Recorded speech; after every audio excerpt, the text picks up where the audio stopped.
Isaías capítulo 40, versículo 31 diz assim: mas os que esperam no Senhor renovam as suas forças, sobem com asas como águia, correm e não se cansam, caminham e não se fadigam. Os irmãos podem repetir?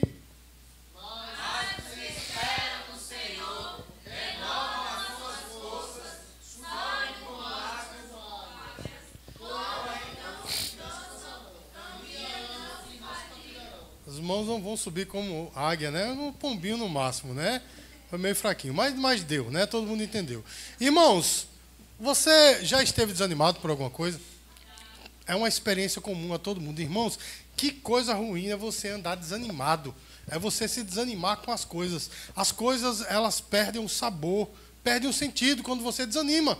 Não é, irmãos? Então, em diversos momentos da vida, a gente vai se encontrar desanimado. E muitas são as causas para isso. Não é? Por exemplo, irmãos, me parece que foi durante a gestão do presidente Getúlio Vargas que ele implantou, né, a CLT, né, a questão lá dos direitos trabalhistas, e dentro dos direitos trabalhistas estava 30 dias de férias, dentre os 12 meses do ano, você passar um mês de férias. Por quê? Justamente porque todo mundo sabe, irmão, quando você faz uma coisa repetitivamente, você acaba desanimando, é ou não é, irmãos? Quem já tirou férias aqui sabe do que eu estou falando. Aí você tira aqueles dias de férias, né, a gente, né, não tem muita condição, geralmente não tira 30 dias, tira 15, porque vende 15, né, para a empresa. 15 dias de férias, quando você volta renovado, né, irmão? Porque o desânimo, olha só, irmão, o desânimo físico, emocional, é de certa forma fácil de se resolver. Muda-se muitas vezes a situação, resolve-se essa questão do desânimo. É ou não é, irmãos? Se você não está gostando de uma amizade e tal, se afasta daquela pessoa, daqui a pouco as coisas começam a mudar. Não é assim, irmãos? E aquele desânimo acaba indo embora e você é restaurado. Não é assim, meus queridos? Não é assim que acontece? Às vezes você está desanimado com um trabalho, aí você começa a procurar outro. Já aconteceu isso na minha vida. Você começa a procurar outro, e aí quando você acha o outro emprego, o desânimo vai embora. Você fica, como diria um amigo nosso, fica instigado, né? Fica de novo animado com as coisas, porque o contrário de desânimo é estar animado, é o ânimo. Não é assim, irmãos? Mas existe, meus queridos, um desânimo que é difícil de sair da sua vida, que é o desânimo das nossas vidas, né? Que é o desânimo espiritual, irmãos. Quando a gente chega no estádio de desânimo espiritual, pense numa coisa ruim, não é, irmão? Porque você descansa, você vai para o shopping, você toma aquele café espumone que eu amo, você come a comida da pastora Sulamita, mas de qualquer forma você continua desanimado, não é, irmão?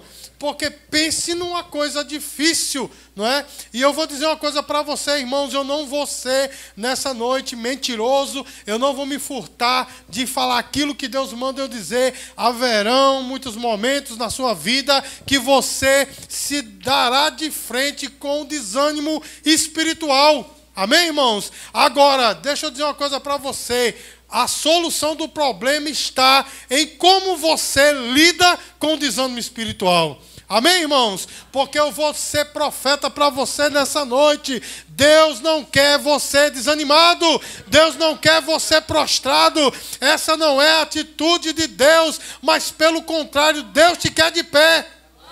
Olha só uma coisa, irmãos, quando Deus, né, tem aquela teofania, a glória de Deus se manifestava para os profetas, como por exemplo o profeta Ezequiel, ele caiu prostrado diante de Deus. E sabe o que é que Deus diz para ele? Levanta-te, homem, que eu falarei contigo. Deus não te quer prostrado.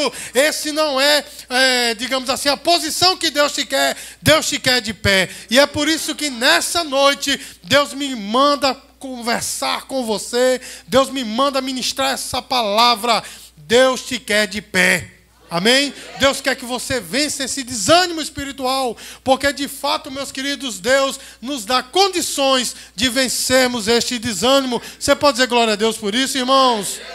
Irmãos, é sobre isso que eu vou falar nessa noite. Mas eu quero identificar com você uns sintomas, não é, do desânimo espiritual. Porque às vezes a gente diz assim, não, mas peraí, eu não estou desanimado espiritualmente. Eu estou vindo à igreja, eu estou cantando os louvores. Aqui e ali eu leio um versículozinho da Bíblia, né? Aqui e ali eu faço alguma coisa assim em relação à vida espiritual. Não estou desanimado, mas, meus irmãos, existem alguns sintomas que eu elenquei aqui. Elenquei os mais importantes para que você possa fazer um autoexame e possa olhar e ver de fato se você está, né, desanimado espiritualmente. A primeira coisa, o primeiro sinal do desânimo espiritual é a perca pelas práticas espirituais. Amém, irmãos? Paulatinamente você vai perdendo o interesse de orar.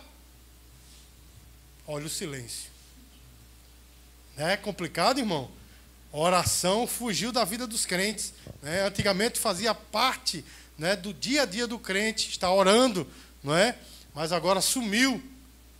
Porque um dos sintomas, meus queridos, do desânimo espiritual é justamente o desinteresse pelas práticas espirituais. Lê a Bíblia só quando está na igreja. E olhe que se não lê nenhum versículo da Bíblia, você nem abre. Não é assim, irmão? Não é assim que acontece?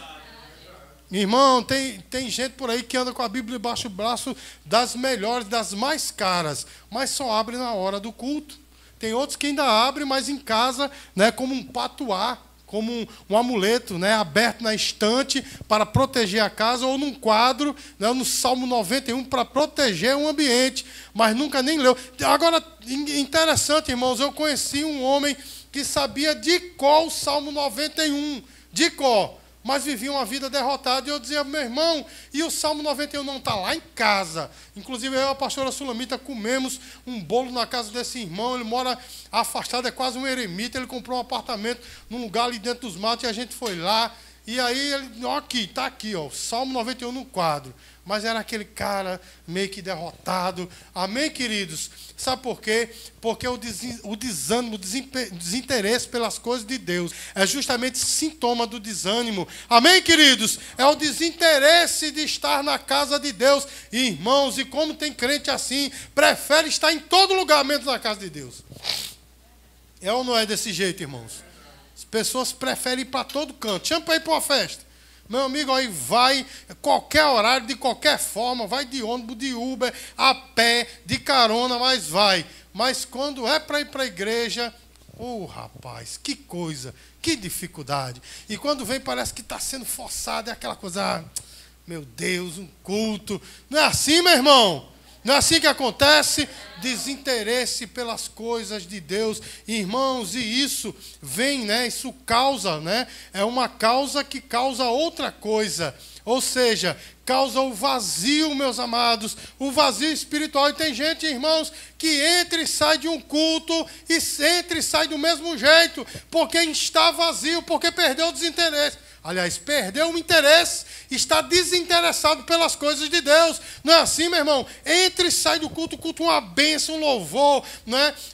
A palavra, a comunhão, a alegria, o Espírito Santo de Deus agindo, e a pessoa fica como se estivesse assistindo, né, um show, um quadro, né, de televisão, uma coisa, apenas como espectador. Quero lembrar a você que nós não assistimos culto, nós participamos do culto. Você está entendendo o que eu estou falando, irmãos? Quando você passa a assistir o culto, é porque o desânimo espiritual já bateu a sua porta.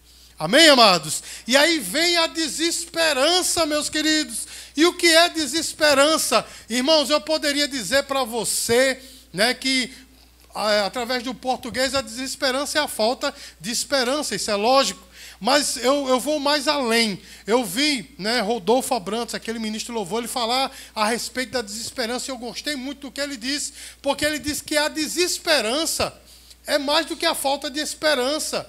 É uma atitude passiva que a pessoa já entregou os pontos. Você está entendendo, meu irmão? Se desesperançou mesmo, está com a boca aberta esperando a morte chegar, como diz o outro.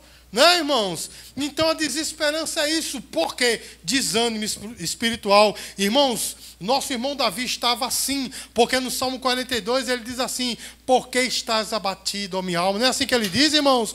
Porque se perturba dentro de mim. O nosso irmão Davi estava desse jeito, a alma abatida, a alma perturbada. Isso é o desânimo espiritual. Pastor, e o que é que causa isso? O que é que causa esse desânimo? Irmãos, existe uma série de coisas que eu poderia dizer que causa o desânimo espiritual, mas eu elenquei 3 aqui das mais importantes. A primeira, meus queridos, é as pressões sociais. Porque, irmãos, nós somos pressionados a sermos com o mundo, a sermos parecidos com o mundo. É ou não é, irmãos? A se enquadrar com o mundo. E pior, irmãos, tem cristão hoje que está sendo pressionado a ser um cristão meia boca, como dizia meu sogro, né? Como os outros. Está sendo pressionado porque fica aquela coisa, mas eu como crente, eu bebo, eu fumo, eu saio, eu tenho relações, não é, com a minha namorada ou com o meu namorado, e eu tenho um casinho fora, dou uns beijinhos aqui e ali, sou casado, mas dou um beijinho aqui e ali. Não, Jesus é legal demais, meu irmão, Jesus me conhece. Não é assim, meu irmão? E a gente fica nessa pressão, ora, e por que eu tenho que ser diferente? E essa pressão, meu irmão, a gente fica nessa luta, eu devo ser assim ou devo continuar na minha integridade? E essa luta acaba também nos desestimulando. Os irmãos entendem o que eu estou falando, irmãos? Porque é muito fácil apontar o pecado ali, botar a culpa no outro, né? Eu sou assim porque eu vi o irmão ser daquele jeito. Não é assim, irmão? Não é desse jeito? A pessoa diz assim, eu comecei a beber um vinhozinho na hora do almoço, porque os irmãos bebem, tem um pastor perto lá de casa que bebe, vou beber também.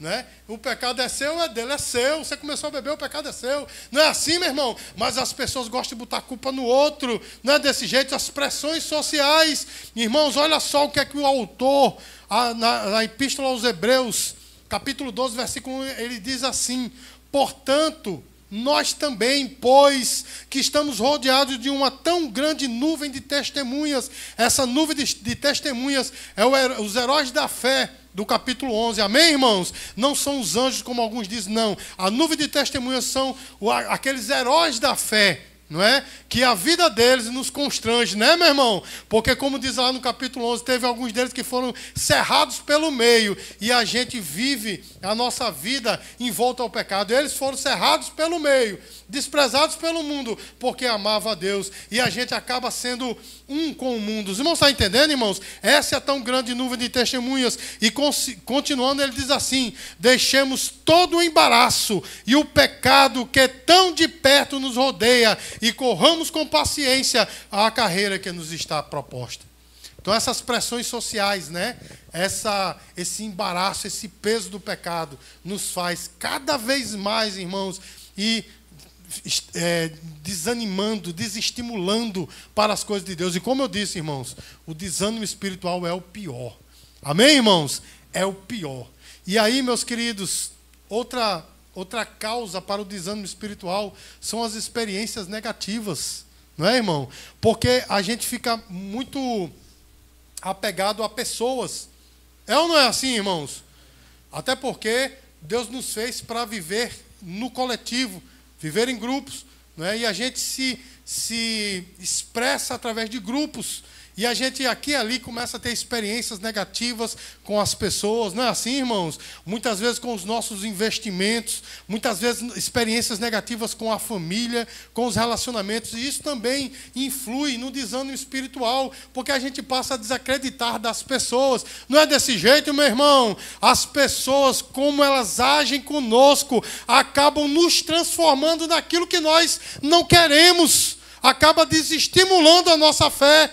Porque a gente olha para o irmão, olha para o outro, esse irmão aqui fala mal do outro, esse aqui já levantou uma calúnia contra mim, o outro ali me deu um golpe de R$10, né? Eu fiquei sem meus R$10, aí o pastor ali foi duro comigo, fez assim, fez assado, e a gente acaba se desestimulando. Não é desse jeito, meu irmão, que acontece. Aí na empresa sempre acontece isso, alguém quer puxar o seu tapete, o chefe cobra demais de você, e essas experiências vão avolumando dentro de você, de tal forma que a gente fica até desacreditando das promessas de Deus. Não é assim, irmãos? E o pior de tudo, irmãos, tudo isso causa que nós vivamos sem propósito na vida. Porque todo crente tem um propósito. Qual é o propósito do crente, irmãos? Diga assim: chegar ao céu. Mas essas coisas nos fazem, irmãos, viver cada vez mais aqui, preocupado com as coisas aqui. É ou não é, meu irmão? A gente vive sem propósito. E aí, meu irmão, sem né, o ânimo espiritual, a gente se torna o quê? Um religioso. A gente entra e sai da igreja e não acontece nada. Não é assim, irmãos? O diácono Natan pregou aqui domingo passado, né, falando, né, de que a gente gosta muito de ver o testemunho dos outros, mas e os nossos? Foi assim que você falou domingo passado? E os nossos? A gente não tem mais testemunho com Deus, a gente não tem mais experiências com Deus, a gente fica olhando os outros, aquele foi abençoado, aquele ali, né, cresceu espiritualmente, aquele ali já está em certo nível, a gente vai ficando para trás. Por quê, meu irmão? Desânimo espiritual. Diga assim, misericórdia. Mas eu quero dizer uma coisa para você, meu irmão, Deus não te quer assim. Eu vou dizer novamente, Deus não te quer assim. Eu falei que essas experiências, né, o desânimo espiritual vai sempre bater à tua porta, mas você não precisa ficar desse jeito, porque ao contrário do que muitos pensam, Deus está com você, Deus está ao teu lado, e é por isso que nessa noite, como profeta, eu tenho que obedecer a Deus e dizer para você, Deus quer tirar você desse dremedal de lama, Deus quer tirar dessa areia movediça, do desânimo, e quer colocar você de pé de novo, porque você é precioso e preciosa ao Senhor. Estou parecendo David Leonardo, né, irmão? Mas é verdade. Nesse sentido, Ele está com você. Não é o centro de Deus, não. Mas você é precioso para Ele. Você é preciosa para Ele. Ele te ama tanto que Ele deu de si mesmo para você. Ele deu o melhor que Ele tinha. Romanos 8,32. Ele não poupou nem o seu próprio filho por amor de você. Você é precioso para Ele. Ele não vai te perder para o diabo. Eu vou dizer de novo, para entrar bem no teu coração. Ele não vai te perder para o diabo, porque você pertence a Ele. E Ele está com a mão estendida nessa noite para te colocar de pé de novo. Eu acho lindo, irmãos, quando João, né, o apóstolo João, ele cai prostrado, né, quando ele viu aquela visão, né, ele queria até adorar o anjo. O anjo disse, não, nada disso, se levante. Não é assim, irmão? Se levante, porque eu sou teu conservo. Mas o motivo maior de mandar ele levantar, porque Deus não quer ninguém prostrado. Entenda que prostrar-se diante de Deus para adorá-lo, é lógico que isso é necessário, mas não prostrado sem forças. Deus não quer assim. Deus te quer de pé, para que Ele possa falar com você olhando nos teus olhos. Diga glória a Deus, meu irmão. Irmãos, e Deus nos deu algumas ferramentas para que nós possamos reavivar essa chama espiritual dentro de nós. Eu quero só lembrar você que Isaías profetizou sobre o ministério de Jesus, dizendo, Ele não apagará o pavio, o quê? Ele não apagará o pavio, o quê?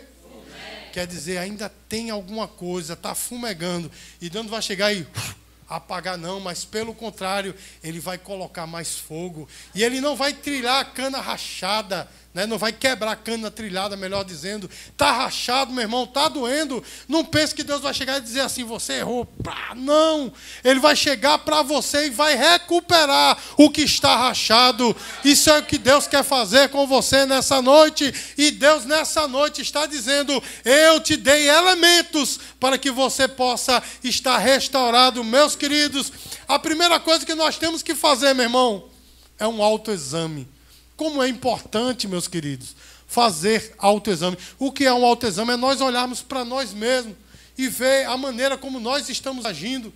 Porque a pior coisa do mundo, meu irmão, é você andar às cegas. É ou não é? Você está fazendo as coisas sem perceber o que está ao seu redor, sem perceber os sintomas que está tomando conta de você. Entenda, irmãos, que estar focado num ponto é muito importante, mas o hiperfoco é perigoso. É quando você está só focado ali, esquece do mundo. Os irmãos entendem o que eu estou falando? Isso é perigoso. Em todas as esferas, e na esfera espiritual também. Muitas vezes a gente foca só num ponto e começa a esquecer que estamos nos afastando do Senhor. Então temos que fazer um autoexame. Sabe aquele texto que nós lemos sempre na Santa Ceia? Examine-se o homem a si mesmo. Não é assim que diz o texto da palavra de Deus? Isso é importantíssimo, examinar a si mesmo. Olha só o que Paulo falou em Colossenses capítulo 2, versículos 6 e 7. Portanto, assim como vocês receberam Cristo Jesus, o Senhor, continuem a viver nele, enraizados e edificados nele, firmados na fé, como foram ensinados, transbordando de gratidão. Sabe o que é que Paulo está dizendo? Ei, olha para dentro, vê aí, revise aí as tuas crenças, revise os teus valores, mas faça uma coisa, siga naquilo que você aprendeu. Se você se desviou um pouquinho, se você botou o pé fora deste caminho, volta para o caminho, porque Deus te quer trilhando este caminho, não quer você com um pé dentro e outro fora. Essa semana, meus queridos, eu li, né, no grupo de leitura que nós temos, aí eu li um trecho que bateu no coração, eu digo, Jesus, e todo canto onde eu ia, os irmãos sabem que eu passo a semana inteira lendo, então toda vez que eu ia ler alguma coisa, estava sempre esse texto lá, e eu digo, Jesus, e agora eu sei por quê, porque Ele quer que eu fale nessa noite, ninguém pode servir a dois senhores, ou trabalhará para um e aborrecerá o outro, ou vice-versa. Ninguém pode satisfazer as pessoas e se desfazer de Deus. Não está entendendo? Ninguém pode servir ao mundo e servir a Deus. Não, meu irmão. Ou serve a um ou serve a outro. Agora tem pessoas enganadas achando que eu estou só curtindo a minha vida. Não, você está servindo ao mundo. E a Bíblia diz, irmãos, que aquele que se constitui amigo do mundo, se constitui em quê? Aquele que é amigo do mundo se constitui? Ninguém pode servir a dois senhores. Então, meu irmão, é necessário fazer um autoexame. Sei que a palavra é dura, mas é necessária. Porque remédio bom é aquele remédio que arde, que dói, né, meu irmão? Esses meteorolatezinhos que o cabo bota hoje e sai assoviando, presta não, presta aquele antigo. Quando você caía, que sua mãe botava em cima, você saia trincando os dentes para jogar bola de novo. Esse é que é bom. Os irmãos entendem, irmãos? Então esse remédio nessa noite é para esta ferida no teu coração. É necessário fazer um autoexame e voltar para o caminho, voltar para o primeiro amor. Deus não te quer vacilando neste mundo, Deus te quer firme. Irmãos, e nós precisamos buscar orientação bíblica. Os irmãos entendem, irmão? Porque não vai adiantar de nada a gente morrer de chorar, né? Chorar lá no louvor, aí se agarra com o irmão, chora junto, aquela coisa linda, aí vai na frente, aí o pastor faz uma oração. Mas, meu irmão, a segunda-feira vai chegar, vai ou não vai? A segunda-feira vai chegar. Aí você vai fazer o quê? Vai chorar quando chegar o problema. Você vai se abraçar com o seu chefe. Seu chefe vai dar dizer fora. Quero você aqui, assédio, não é? Não, meu irmão. Sabe o que é que vai te dar substância na vida? A palavra do Senhor. Meu irmão, olhe, falar em língua, sentir o poder de Deus, entrar em êxtase, isso tudo é maravilhoso. Mas no fim das contas, sabe o que é que nos deixa firme? A palavra. É só a palavra. Então, meu irmão, quer revitalizar a sua vida? Cai para dentro da palavra de Deus. Lê a Bíblia, meu irmão, não mata ninguém não. Ao contrário, mata a carne. E vivifica o espírito. Os irmãos estão entendendo, meu irmão? Não é difícil não, meu irmão. Como os irmãos sabem, nós estamos nesse projeto de leitura bíblica, lendo 7 capítulos por dia. Em 6 meses você lê a Bíblia toda. Não é difícil não. Eu pergunto quem está nesse projeto. Você morreu? Não. Você perdeu o emprego? Não. Você se desfez das suas coisas? Não. Você está mais forte, mais crente, mais firme. É ou não é, meu irmão? Tocar para dentro da palavra de Deus, porque é ela que vai lhe dar substância. Amém? Nos momentos de luta, quando você parar, você vai lembrar do que a palavra de Deus diz. Isso vai lhe dar forças. Eu estou me lembrando agora, irmãos, que eu trabalhava numa empresa. Pense numa das piores empresas que eu já trabalhei. Um dava um golpe na empresa, a empresa dava um golpe no horrível. E eu entrei ali como crente, meu irmão, vendo um bocado de coisa errada, e eu tendo que seguir a linha, não porque eu queria mostrar nada para ninguém, mas é porque eu queria servir ao meu Senhor, de verdade, sem dar golpe em ninguém, sem pôr a mão naquilo que não é meu. E eu me lembrei daquele texto de Davi que diz assim: Senhor, prepara as minhas mãos para a batalha. Irmãos, eu entrei ali numa função E para a glória e honra do Senhor, eu saí porque eu quis sair, porque eu não aguentei a empresa. Mas eu fui elogiado até o último dia. Não por minha causa, mas sabe por quê? Porque Deus disse, meu filho, vá assim, faça desse jeito. Tira aquele telefone da mão daquela mulher que essa é doida. E, enfim, meu irmão, foi me dando estratégias. Os irmãos estão entendendo, irmãos? E a empresa fez isso para a glória e a honra do Senhor. Mas isso não veio de Ricardo, não, meu irmão. Veio da palavra. Ele preparou as minhas mãos para a batalha. Diga glória a Deus. Glória a Deus. E por fim, meus queridos, nós precisamos buscar, de fato, a orientação espiritual. Porque o nosso irmão Salomão disse, irmãos, que quando os planos falham, quando nós temos poucos conselhos, mas havendo muitos conselhos, muitos conselheiros, os nossos planos, eles são bem conceituados, são bem sucedidos. Provérbios 15, 22 diz assim, os planos falham por falta de conselho, mas são bem sucedidos quando há muitos conselheiros. Então, meu irmão, está se sentindo que o desânimo está chegando a você? Procure um irmão de oração para orar com você. Amém, irmãos? Amém. Peça conselhos a pessoas sábias.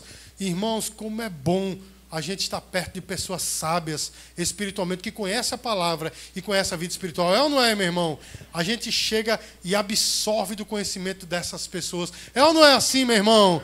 E eu vou te dizer uma coisa, Deus colocou pastores na igreja que têm experiência espiritual e têm conhecimento bíblico para te ajudar. Efésios capítulo 11, versículo 12 diz que os obreiros da casa de Deus, os líderes da igreja, foram colocados para nos mostrar o caminho. Então, se o desânimo está chegando, procura o pastor da tua igreja, procura um homem de oração, uma mulher de oração, para te ajudar. Diga glória a Deus, meu irmão. Porque lá em Gálatas, capítulo 6, versículo 2, e volto a ficar muito feliz quando eu cito Gálatas, é o livro que ele mais gosta da Bíblia, né? Gálatas 6,2 diz assim, levai as cargas uns dos outros, e assim cumprireis a lei de Cristo. É uma ordem. Se você está vendo um irmão desanimando, chegue perto dele, meu irmão. Ei, desanima não, levanta a tua cabeça, eu estou aqui contigo. Amém, irmãos? Muitas vezes a gente não tem um conselho para dar. Não é assim? Mas a gente pode chorar junto, pode orar junto. Agora nós precisamos se abrir para isso. Eu sei que tem pessoas pensando assim, eu não vejo uma pessoa assim. Mas você é uma pessoa desse jeito? Não é, irmão? Porque se a gente olha e não vê ninguém assim, é porque nós também não somos assim. Porque se nós somos abertos para levar a carga do irmão, o irmão vai se sentir aberto para levar a sua carga. Os irmãos estão entendendo, irmãos? Então, dessa forma, o desânimo vai saindo. E tudo isso, meus queridos, é proporcionado pelo Senhor. E eu quero concluir essa mensagem lembrando aos irmãos o texto que nós lemos nessa noite, Isaías capítulo 40, versículo 31. Aquele que esperam no Senhor renovarão as suas forças, subirão com asas como águia, andarão e não se cansarão. Não é assim? Correrão e não se fatigarão, ou vice-versa. Meus irmãos entenderam a mensagem? Não é assim, meu irmão? Deus nessa noite quer te dar asas como águia. E eu não vou investir mais tempo nisso, porque o meu tempo foi embora. Mas os irmãos sabem que a águia, ela renova suas penas, renova o seu bico, renova as suas garras, mas falta uma coisa, falta dentro dela se renovar. E sabe como é que ela se renova? Ela se joga da montanha. Os irmãos estão entendendo, irmão? E sai naquele voo rasante. E quando está já indo no chão, ela abre as asas e ó, sobe de novo. E nesse abrir as asas e subir, meu irmão, é que é renovado aqui dentro. Você está entendendo a mensagem de Deus para você? Temos que descer na presença de Deus nessa busca, e Deus vai fazer com que nós abramos as nossas asas, e o vento do Espírito Santo vai nos levar para cima de novo. Agora, meu irmão, não vai adiantar nada eu reconhecer que estou, de fato, desanimado espiritualmente, eu estou doente, aí alguém chega e dá um remédio, está aqui, o Telenol, para você, Bezetacil, sei lá. Aí você olha e diz, essa é a minha cura. Mas não toma, de que adianta? E você fica, ai, como eu estou doente, e o remédio está aqui. Os irmãos estão entendendo, meu irmão? Deus está te dando remédio nessa noite. Cai nessa busca, volta ao primeiro amor. E o vento do Espírito Santo vai fazer você voar novamente. E eu vou dizer uma coisa, irmãos. Nesses 30 anos de caminhada, conhecendo o Deus que eu conheço, a glória da segunda casa é sempre maior do que a da primeira. Tudo que Deus vai te restituir é muito mais do que você perdeu. Porque o nosso Deus é superabundante. Então nessa noite, meu irmão, se você está desanimado, abra suas asas. Dê esse mergulho, aliás, primeiro. Abra suas asas. Não é? Busque na palavra do Senhor. Busque na palavra do Senhor. Busque os pastores da tua igreja. Busca um irmão de experiência para te auxiliar. E aí, meus queridos, você vai voar novamente. Deus vai restaurar na tua vida. Você pode dizer glória a Deus? Eu estou tentando terminar, mas Deus me manda falar. Tem uma tendência hoje de que eu sou crente sozinho. Não, comigo é assim, eu vou orar sozinho. Meu irmão, sozinho, abraça sozinho. Os crentes de antigamente, não é? Só a pastora Solamita e a nossa irmã Rosa que vai lembrar disso. Antes, os crentes antigamente diziam assim, um carvão isolado esfria. Não é assim, a missionária da Lolita também lembra disso. Não é assim que dizia? Um carvão sozinho esfria. Se tiver junto, olha aí. Não é assim, meu irmão? Nós precisamos dessa comunhão, viver com os nossos irmãos, compartilhar o nosso peso e também compartilhar o peso dele conosco. Amém, irmãos? Porque na medida que nós ajudamos, nós somos ajudados. Então, meu irmão, não se isole não. Busque em Deus, busque na sua igreja, busque na palavra e Deus vai restaurar você. É uma promessa dele, não é minha, não é da igreja, é uma promessa dele. Você vai ser restaurado. Amém, queridos? Vamos ficar de pé, vamos concluir este culto.